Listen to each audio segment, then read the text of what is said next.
সম্ভব শুধু এই দরবেশদের টাকাগুলো বাইরে থেকে নিয়ে আসা দরকার। এই জন্য যারা দায়িত্বে আছেন আহ্বান জানাবো, এসব এ দরবেশ হোক আর ধরবেশ হোক, এদেরকে এভাবে বিভিন্ন জায়গা দিয়ে ডিম যখন দিচ্ছে দিন, কি বলবো, এগুলো নিয়ে এই টাকা পয়সাগুলো সব আমাদের দেশে নিয়ে আসেন, এই দেশ ইনশাল্লাহ দাঁড়িয়ে যাবে। আমরা পবিত্র পরিষ্কার পরিচ্ছন্ন হওয়ার কথা বলছিলাম। স্বাধীন দেশে যেহেতু এখন আছি, জন্ম চোখে 52 বছর 53 বছর তো আমার বয়স না, আমার বয়স 32-33 বছর। এখানে যারা আছে এরকম বহু বয়সের মানুষ আছে। এ মানুষগুলো সহ আমরা দেখেছি এই 52 বছর বিভিন্ন মানুষে দেশটা চালিয়েছে, কিন্তু কাঙ্ক্ষিত মানের শান্তি আমরা এখনো পাইনি। এখন শুধু বাকি আছে যে কোরআন দিয়ে চললে কেমন দেখা যায়, এটা দেখতে বাকি আছে।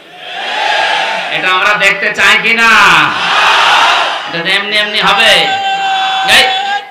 কথা শেষ করবে এমনি এমনি শুধু দোয়া করে হবে? কাজ করা লাগবে না। সুতরাং কোরআন দিয়ে চালাবে যারা, এরকম মানুষগুলোকে আজ আমরা ওখানে পাঠাতে চাই আর দেখতে চাই চর্ম চোখে। আল্লাহ আমাদেরকে তুমি একটু দেখার তৌফিক দাও যে জমিনটা কোরআন দিয়ে চলছে। এই 17 বছর অনেকে শুধু মিথ্যা বলে উড়িয়েছে যে আইনের শাসন আমরা প্রতিষ্ঠা করেছি, কিচ্ছু করেনি। এই শব্দটা উল্টিয়ে বলা যায় যে বেআইনের শাসন প্রতিষ্ঠা করেছিল। গতকালকে সাবেক অবৈধ আইন মন্ত্রী, অবৈধই বলা যাবে কারণ সরকারও অবৈধ, মন্ত্রীগুলো অবৈধ। ওনারা যখন ডিম উপর দিয়ে মারে, নিচ দিয়ে মারে, বিভিন্ন জায়গায় যখন ডিম দিচ্ছিল, এ থেরাপির কারণে শেষ পর্যন্ত বলেই ফেলেছে একটা দোষও আমার না, সব আমারে উপর থেকে নির্দেশ দিয়েছে হাসিনা। এই কথাটা বলার পরে দেখলাম লোকটা হাসতেছে। আমার মনে হয় তার আমার এই যে এক মামা এসেছে আজকে সাথে কুষ্টিয়া থেকে, অনেক মামা, ওর একটা হালকা তার কাটা আছে। আমার মনে হয় এই বেটারও তার এরকম কেটে গেছে।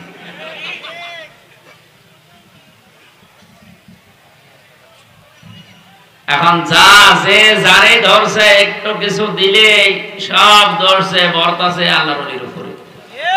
আর যেটা দরবেশ মনে করতাম, এ দরবেশ যে এত খারাপ, দাড়ি কেটে নম হয়ে গেছে। ওরে দেখলে পর্যন্ত শয়তান হাসে যে আল্লাহ তুমি আমারে শয়তান বানিয়েছো, এটা তো আসল শয়তান ছিল। হোসেন মাওলানা বলছিল না 29,000 না, ওটা 36,000। পদ্মা সেতু বানিয়েছে 32,000 টাকা খরচ করে, আর এই লোকটা শুধু বাইরের একটা ব্যাংকেই টাকা পড়ে আছে 36,000 কোটি টাকা। ওই টাকাগুলো ফেরত পেলে বাংলাদেশে আর একটা পদ্মা সেতু বানানো যাবে। আব্দুল আজিজ ভাই বলছিলেন না যে 17 বছর কথা বলার অভ্যাস নেই, সব ভুলে গেছি। আমাদের অবস্থাও তাই। ওনারা তো তাও দিনের পর দিন একটু বাইরে থাকা, পালিয়ে থাকার সুযোগ পেয়েছে, আর আমরা এমন জায়গায় ছিলাম কথা বলা তো দূরের কথা, হা করাও যেত না, এমন জায়গায় রেখেছিল। সুতরাং আমরা অনেক কিছু বলে গেছি। আল্লাহ যেন আবার স্মরণ করিয়ে দেন জাতির উপকারের জন্য, যে আল্লাহ আমাদেরকে স্বাধীন বাংলাদেশে পরাধীন ছিলাম, আবার নতুন করে স্বাধীন হওয়ার একটা স্বাদ আমাদেরকে দেখালেন। সবচাইতে বড় স্বাদ পাবো যদি আল্লাহর কোরআন দিয়ে জমিনটা চলে। এইটা দেখতে মন খুব চায়।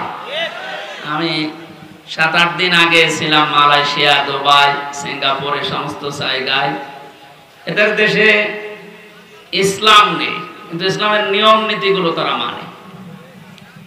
1,500 বছর আগে বিশ্বনবী যে জানিয়েছিলেন পবিত্রতা ঈমানের অঙ্গ, এটা শোনেননি কোনোদিন? পাক পবিত্র থাকা এটা ঈমানের অঙ্গ। কোন কোন জায়গায় পেয়েছি এটা ঈমানের অর্ধেক। এই শব্দটা নিয়ে চিন্তা করেছিলাম, কিন্তু এত গুরুত্ব দিয়ে কথা বলার কারণ কি? সিঙ্গাপুরে যে দেখলাম এই হাদিসের বাস্তবতা চলছে। আমার সামনে একজন, তার ছেলে একটা ঠোঙা, এই যে চিপস মিষ্টি চকলেট মকলেট খাবার পর এটা ঠোঙ্গা ফেলেছিল রাস্তায়। কোথায় ছিল পুলিশ জানি না, সঙ্গে সঙ্গে এসে এটা ফেলেছে কে? বলছে আমার ছেলে বোঝে না এই জন্য। না, রাস্তাঘাটে কিছু ফেলা যাবে না, যখন ফেলেছে জরিমানা দেওয়া লাগবে। ধরে নিয়ে গেল থানায়। কি পরিষ্কার পরিচ্ছন্ন, কি মানে জায়গাটা দেখলে মনে হচ্ছে। রাতের বেলা যে বাড়িতে ছিলাম বললাম ভাই মশারি, বলে কিসের মশারি? কোনো মশা নেই এদেশে। কত বড় পরিষ্কার থাকলে একটা মশা চোখে দেখা যায় না বলেন তো? এই জন্য বলছি ওদের দেশে ইসলাম ওরা মানে না, কিন্তু ইসলামের নিয়ম নীতি গুলো দেখলাম ফলো করছে। বিশ্বাস করে না ইসলাম যে শান্তির ধর্ম, এটা বিশ্বাস করে না। খ্রিস্টান আর বৌদ্ধ দেশে বেশি, কিন্তু ইসলামের নিয়ম নীতি ফলো করার কারণে, শুধু আইনের শাসন থাকার কারণে, এই 17 বছর অনেকে শুধু মিথ্যা বলে উড়িয়েছে যে আইনের শাসন আমরা প্রতিষ্ঠা করেছি, কিচ্ছু করে না। এই শব্দটা উল্টিয়ে বলা যায় যে বেআইনের শাসন প্রতিষ্ঠা করেছিল। গতকালকে সাবেক অবৈধ আইন মন্ত্রী, অবৈধই বলা যাবে কারণ সরকারও অবৈধ, মন্ত্রীগুলো অবৈধ। ওনারা যখন ডিম উপর দিয়ে মারে, নিচ দিয়ে মারে, বিভিন্ন জায়গায় যখন ডিম দিচ্ছিল, এ থেরাপির কারণে শেষ পর্যন্ত বলেই ফেলেছে একটা দোষও আমার না, সব আমারে উপর থেকে নির্দেশ দিয়েছে হাসিনা। এই কথাটা বলার পরে দেখলাম লোকটা হাসতেছে।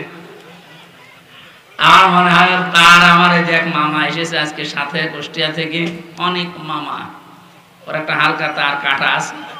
আমার মনে হয় বেটারও তার এরকম কেটে গেছে।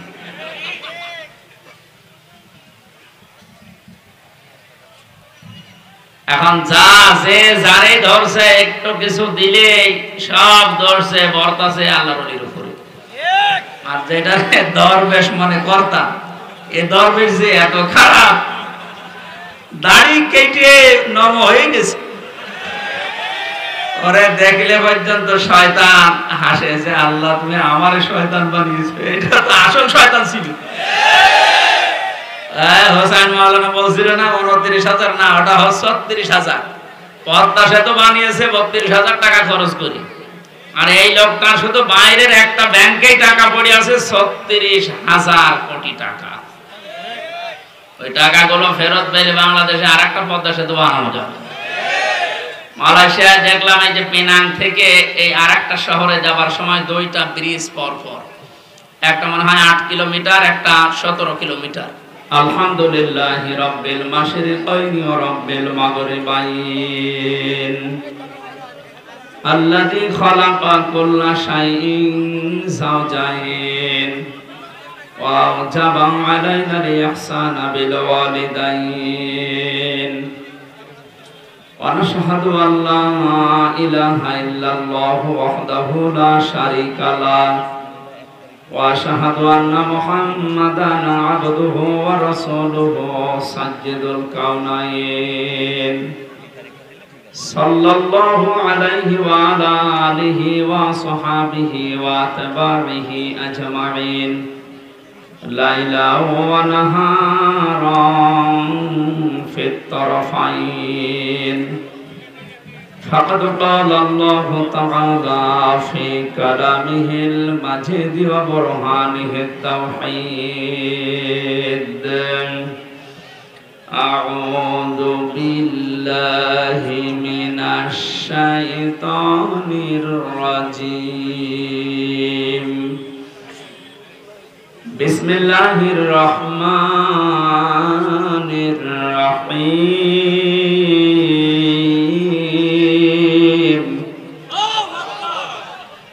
الذين يتبعون الرسول النبي الأمي الذي يجدونه مكتوبا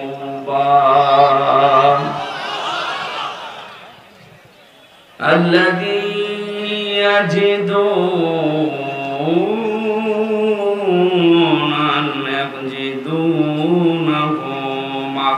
مكتوبا عندهم في التوراة والإنجيل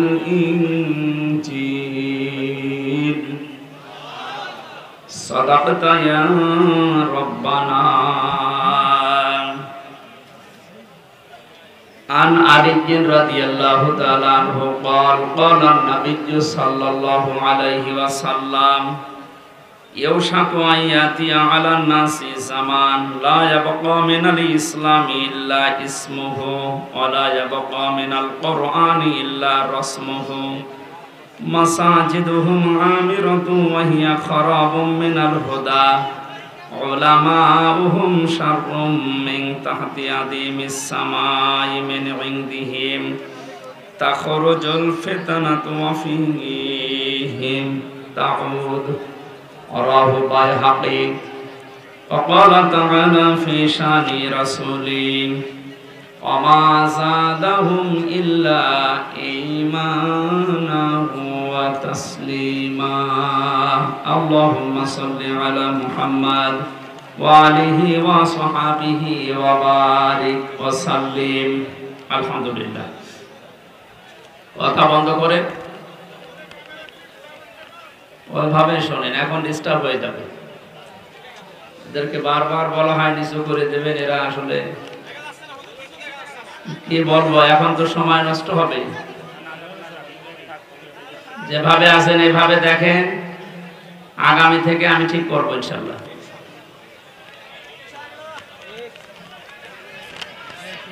এই ঝামেলা করলে তো সমস্যা। চুপ করুন ভাই, আজকের মতো অন্তত শেষ হোক। আমি কালকে ঘোষণা দিয়ে দিইনি মাহফিলে ক্যামেরা এখন না আসে,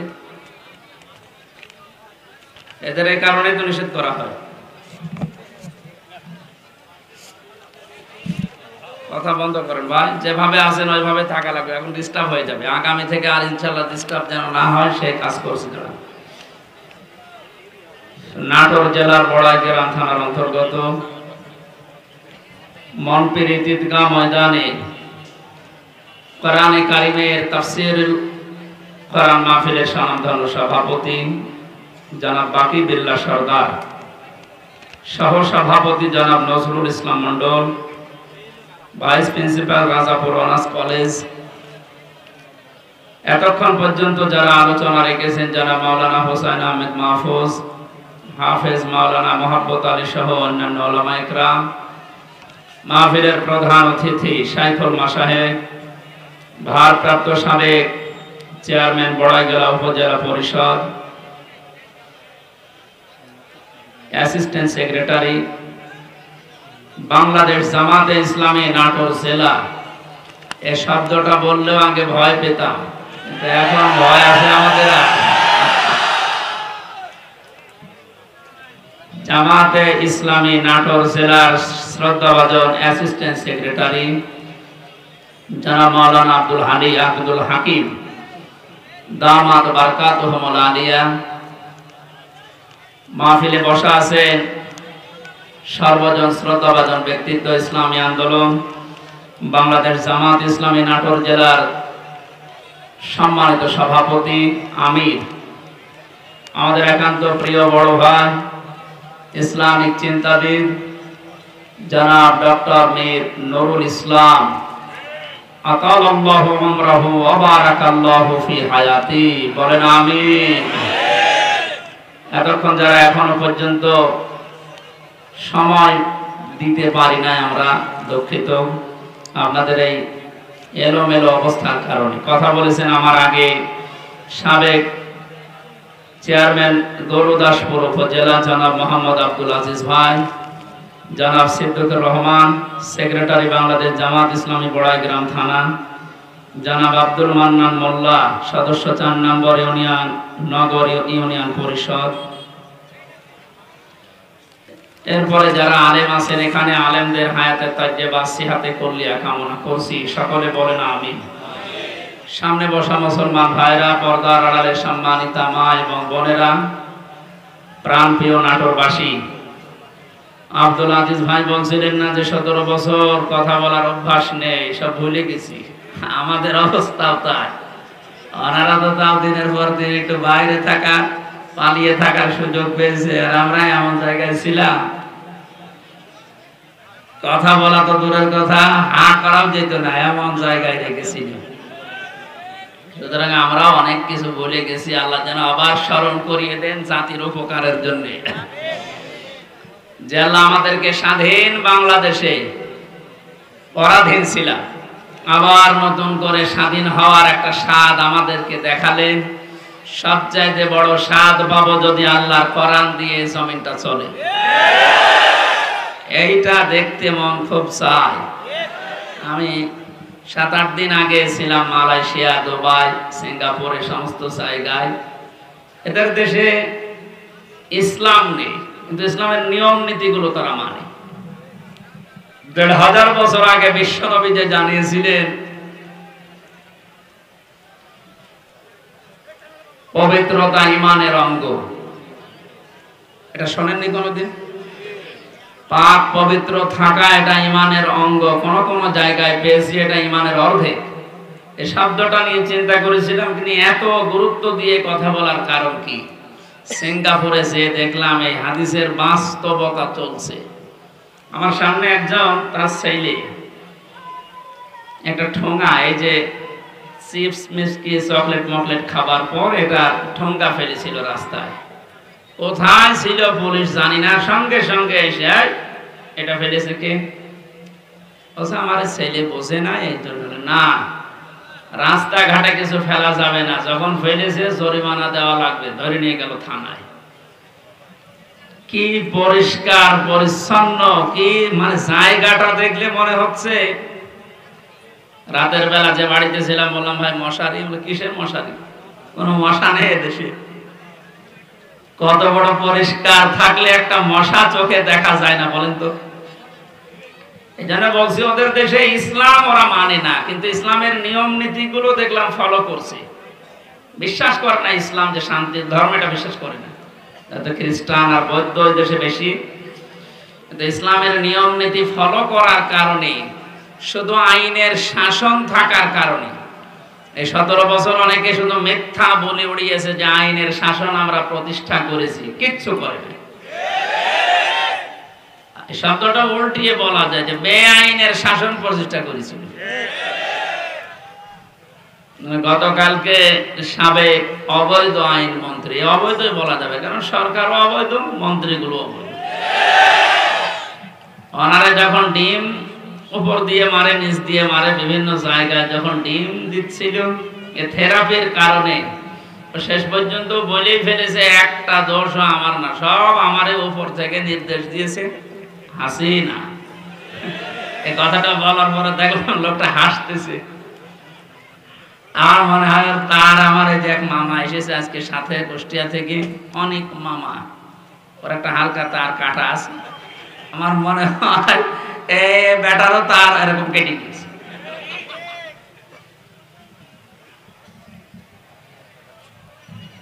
এখন যা যে যারে ধরছে, একটু কিছু দিলে সব ধরছে বর্তাছে আল্লাহর ওলির উপরে। আর যেটা দরবেশ মনে কর্তা, এ দরবেশ যে এত খারাপ, দাড়ি কেটে নরম হয়ে গেছে। ওরে দেখলে পর্যন্ত শয়তান হাসে যে আল্লাহ তুমি আমারে শয়তান বানিয়েছো, এটা তো আসল শয়তান ছিল। হোসেন মাওলানা বলছিল না 29,000, না ওটা 36,000। পদ্মা সেতু বানিয়েছে 32,000 টাকা খরচ করি, আর এই লোকটা শুধু বাইরের একটা ব্যাংকেই টাকা পড়ে আছে 36,000 কোটি টাকা। ওই টাকাগুলো ফেরত পেলে বাংলাদেশে আর একটা পদ্মা সেতু বানানো যাবে। মালয়েশিয়ায় দেখলাম এই যে পেনাং থেকে এই আর একটা শহরে যাবার সময় 2টা ব্রিজ পর পর, একটা মনে হয় 8 কিলোমিটার, একটা 17 কিলোমিটার।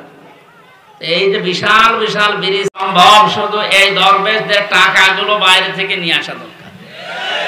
এই জন্য যারা দায়িত্বে আছেন আহ্বান জানাবো, এসব দরবেশ হোক আর ধরবেশ হোক, এদেরকে এভাবে বিভিন্ন জায়গা দিয়ে ডিম যখন দিচ্ছে দিয়ে কি বলবো, এগুলো নিয়ে এই টাকা পয়সা গুলো সব আমাদের দেশে নিয়ে আসেন, দেশ ইনশাল্লাহ দাঁড়িয়ে যাবে। আমরা পবিত্র পরিষ্কার পরিচ্ছন্ন হওয়ার কথা বলছিলাম। স্বাধীন দেশে যেহেতু এখন আছি, জন্মচোখে জ্ঞান 52 বছর 53 বছর তো আমার বয়স না, আমার বয়স 32-33 বছর। এখানে যারা আছে এরকম বহু বয়সের মানুষ আছে। এই মানুষগুলো সহ আমরা দেখেছি এই 52 বছর বিভিন্ন মানুষের দেশটা চালিয়েছে, কিন্তু কাঙ্ক্ষিত মানের শান্তি আমরা এখনো পাইনি। এখন শুধু বাকি আছে যে কোরআন দিয়ে চললে কেমন দেখা যায় এটা দেখতে বাকি আছে। এটা আমরা দেখতে চাই কিনা? এটা এমনি এমনি হবে? কথা শেষ করলে এমনি এমনি শুধু দোয়া করে হবে? কাজ করা লাগবে না? সুতরাং কোরআন দিয়ে চালাবে যারা, এরকম মানুষগুলোকে আজ আমরা ওখানে পাঠাতে চাই আর দেখতে চাই চর্মচোখে। আল্লাহ আমাদেরকে তুমি একটু দেখার তৌফিক দাও যে জমিনটা কোরআন দিয়ে চলছে। দল মত নির্বিশেষে আমরা এই অনুষ্ঠানে ইবাদত মনে করে এসেছি। বলেন তো আলহামদুলিল্লাহ।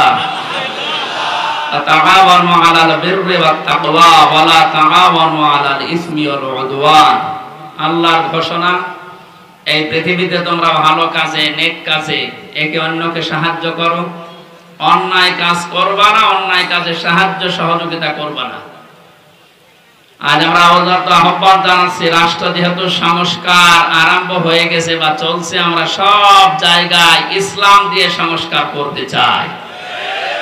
নবীর উপরে দরুদ আর সালাম পাঠ করার মাধ্যমে তেলাওয়াতকৃত আয়াত থেকে যেটা লিখে দিয়েছেন এর উপরে ভিত্তি করে আমরা তাফসীরুল কোরআন মাহফিলে তাফসীর আকারে কথা বলতে চাই ইনশাআল্লাহ।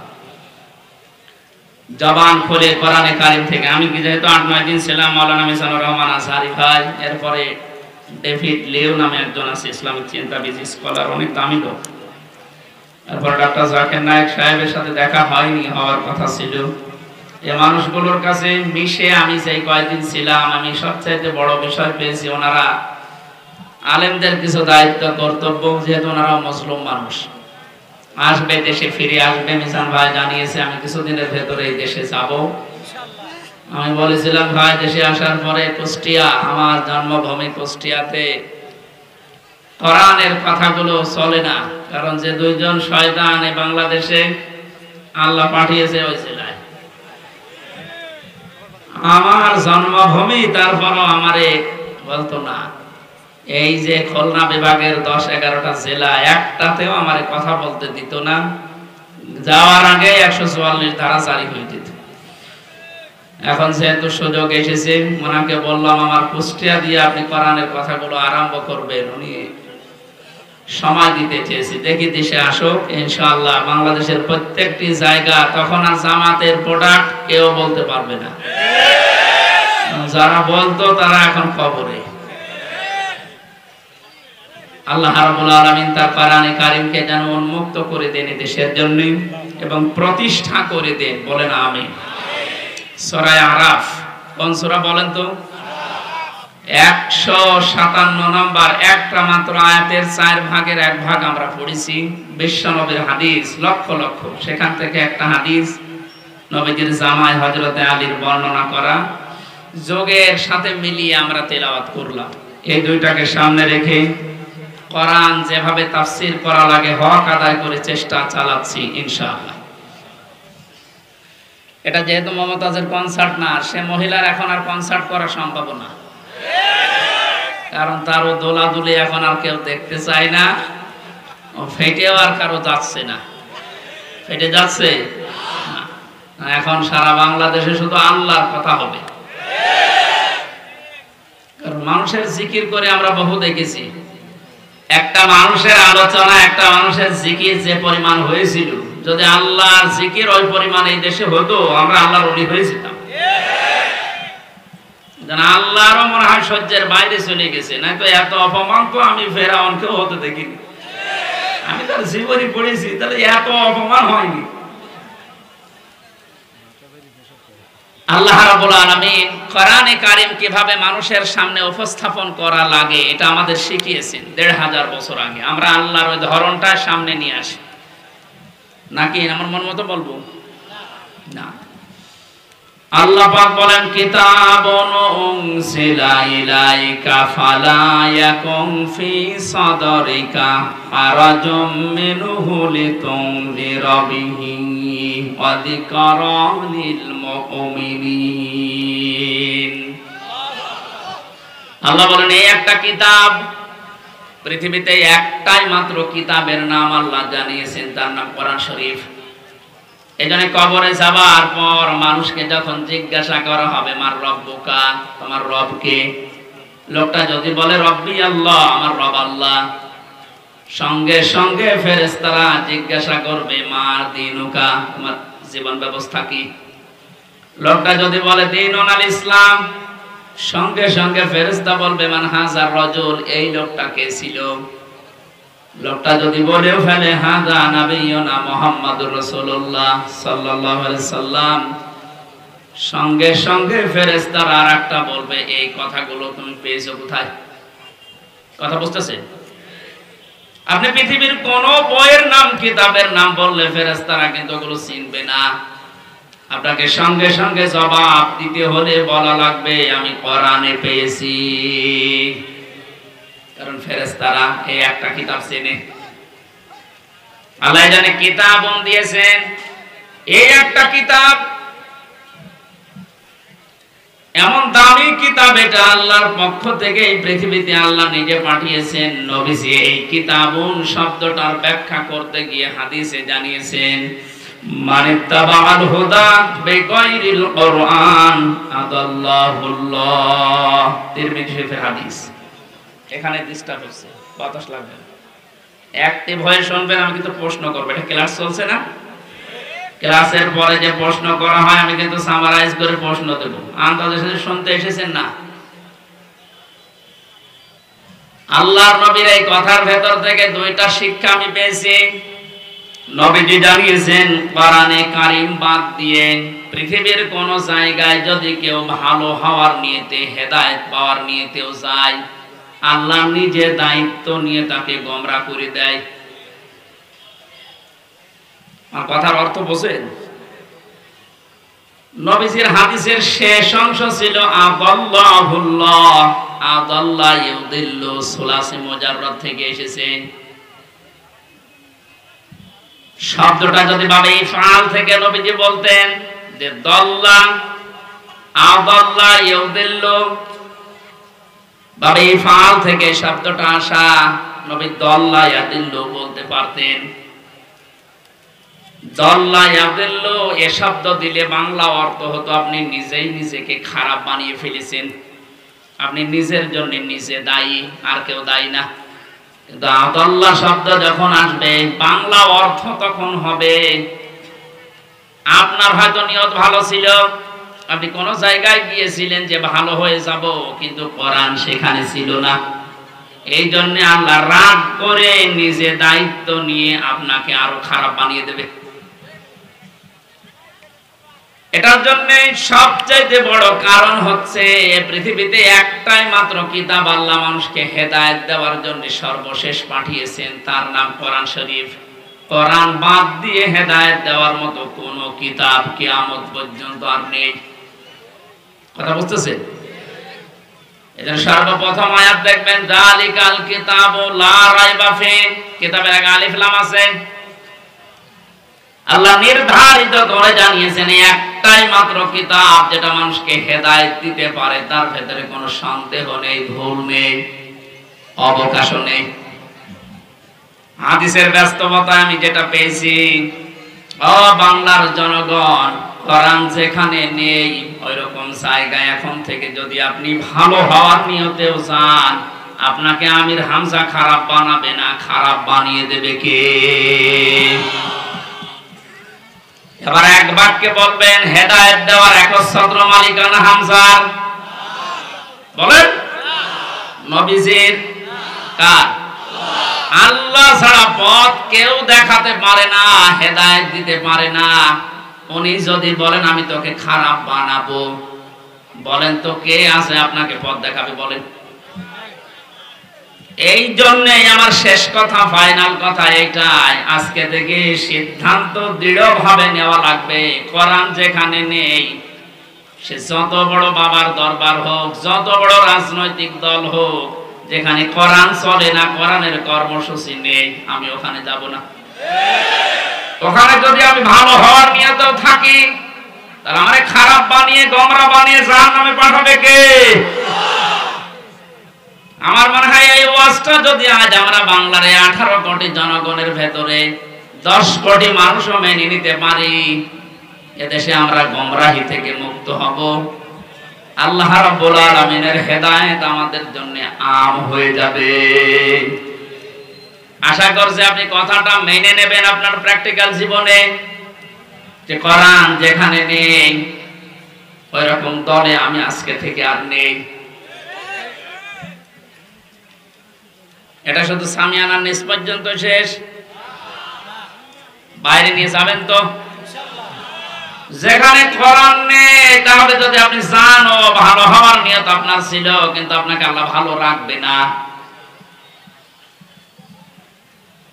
শ্বশুরকে মানুষ অনেকে বাবা বলে ডাকে, এটা হারাম না, জায়েজ আছে, কিন্তু নিজের বাবার সামনে যদি বারবার শ্বশুরকে আব্বাজান বলে, লোকজন জিজ্ঞাসা করে এইটাকে, এটা আমার শ্বশুর আব্বা, আর এইটা চিনি না, বাবা রাগ হবে না?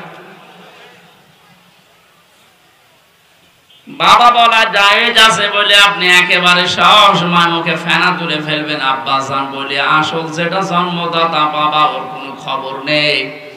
ওনার মনে যেমন দুঃখ লাগার সম্ভাবনা আছে, কোরআনে কারীম আল্লাহ হেদায়েত দেওয়ার জন্য পাঠিয়েছেন। এটা বাদ দিয়ে সত্যি যদি আপনি কোন জায়গায় আপনার নিয়ত ভালো নিয়েও যান, আল্লাহ কিন্তু দায়িত্ব নিয়ে আপনাকে খারাপ বানিয়ে দেবে। আল্লাহ এই জন্য শব্দটা প্রথমে দিয়েছেন কিতাবুন, এই একটা কিতাব, উনজিলা ইলাইকা, হে নবী আপনার প্রতি আমি এটা নাযিল করেছি, ফালা ইয়াকুম ফি সাদরিকা হারাজুম মিনহু লিতুনদিরা বিহি। এই কিতাব দিয়ে যখন ওয়াজ করবেন, এই কিতাব দিয়ে আপনার উম্মতদেরকে যখন